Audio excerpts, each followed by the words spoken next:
Olá! Seja bem-vindo a mais uma videoaula produzida pelo Instituto Walden 4. Nessa videoaula faremos uma demonstração da terapia analítica funcional, FAP. Tanto as explicações quanto o texto da sessão que ensinaremos aqui foram extraídos e ou adaptados de Kohlenberg et Tsai, 2006, páginas 49 e 50. Eu sou Cristina e farei o papel da terapeuta. Eu sou a Ana, e farei o papel da cliente. Não repare nas nossas vozes iguais, é só uma coincidência. Bom, para começarmos, vou apresentar a vocês 3 tipos de comportamentos clinicamente relevantes que são a base da psicoterapia analítica funcional.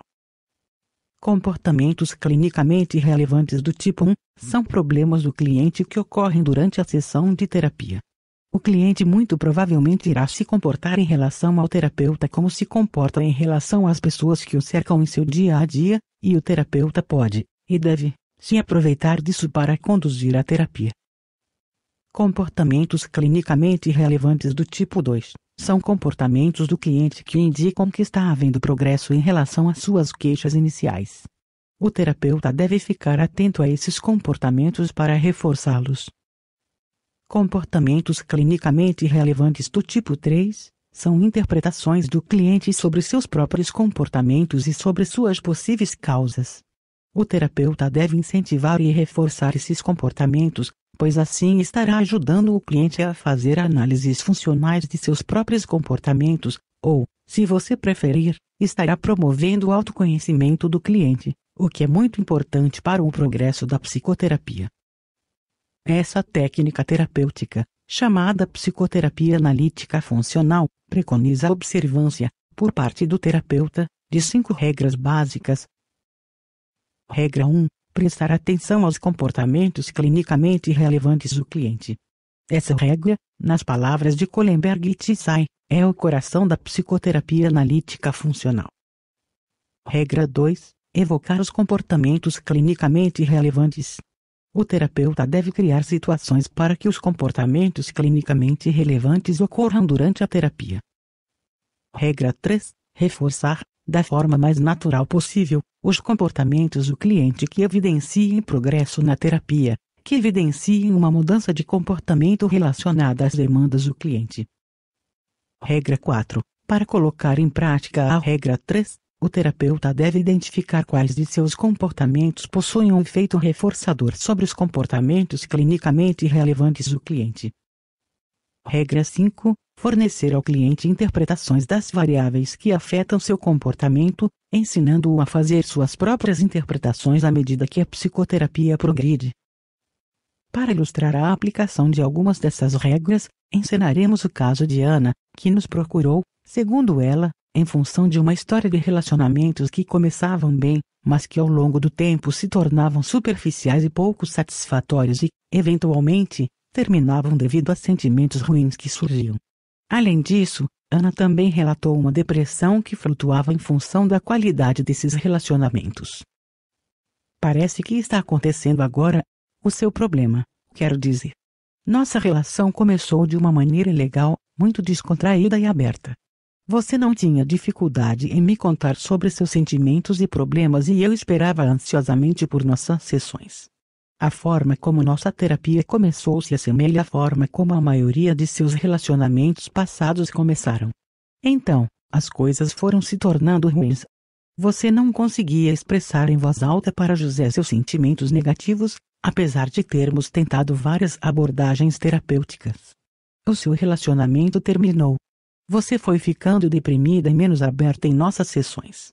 Isso foi piorando gradualmente até o ponto atual.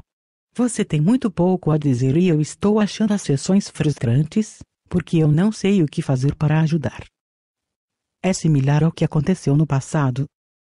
Sim, e eu ando pensando em terminar a psicoterapia. Esse comportamento da cliente pode ser caracterizado como um comportamento clinicamente relevante do tipo 1, ou seja, relacionado ao seu problema. Nesse caso, dificuldade para enfrentar uma situação de discussão de uma relação. Então nosso relacionamento está mesmo destinado ao passo final que parece ter ocorrido tão frequentemente no seu passado. Ele chega ao fim deixando um sabor amargo. Eu me sinto deprimida e mal com isto tudo. É o que sempre acontece e eu me frustro porque não sei o que fazer. Ótimo! Agora você tem uma chance de modificar o nosso relacionamento e não se sentir mal ou frustrada. Ou você deixa nosso relacionamento terminar como os outros e você continua infeliz e deprimida, ou você pode agir de outro modo e talvez sentir-se melhor. O que você quer dizer com agir diferente? Eu não sei fazer isso. Baseado no seu padrão passado, devem existir sentimentos negativos e ou hostis em relação a mim. Essa é uma interpretação do terapeuta baseada em sessões anteriores, não há nada de mágico nela. Consultando o livro de Kohlenberg e Tsai, você poderá entender melhor a origem dessa hipótese do terapeuta. Houve um episódio de explosão de raiva da cliente durante uma sessão. Tudo que sei é que estou deprimida e quero ajuda porque me sinto mal. Esse comportamento da cliente foi um exemplo de comportamento clinicamente relevante do tipo 1. Ela está se esquivando de discutir seus problemas de relacionamento. Você não respondeu à minha pergunta. Eu disse que achava que você tinha sentimentos negativos e hostis em relação a mim. Note que estou tentando bloquear a esquiva da cliente, fazendo com que ela enfrente uma situação aversiva para ela. Eu não tenho, vamos falar da minha depressão. Esse comportamento de Anne é um exemplo de comportamento clinicamente relevante do tipo 1. Nesse caso, uma esquiva de uma situação aversiva.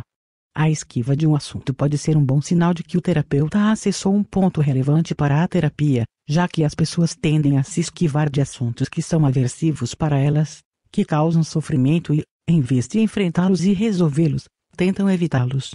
Consequentemente, os problemas continuam. Acho que você está evitando alguma coisa relacionada a mim que lhe incomoda. Quando você começou a terapia, eu disse que tentaria ajudar.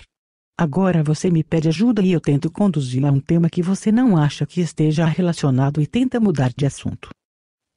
Veja que estou utilizando a regra 2, apresentando uma situação evocadora de um comportamento clinicamente relevante, levantando a hipótese de que o insucesso de minhas intervenções anteriores em ajudar evocou em Ana sentimentos negativos e a esquiva subsequente.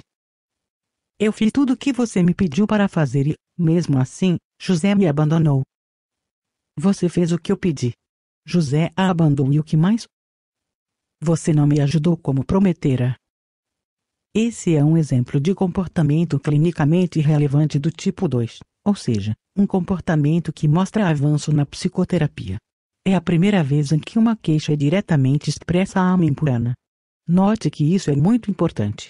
Embora ela esteja reclamando de mim, isso é muito positivo do ponto de vista terapêutico, pois ela está conseguindo expressar seus sentimentos negativos em relação a alguém, algo que não acontecia no início de terapia. Eu tentei, mas não deu certo, e você fez tudo o que eu pedi. Eu me sinto mal com isso e me pergunto o que eu deveria ter feito diferente para que José e você pudessem permanecer juntos. Acho importante você ter trazido isso à tona, e quero desta vez ver o que pode ser feito.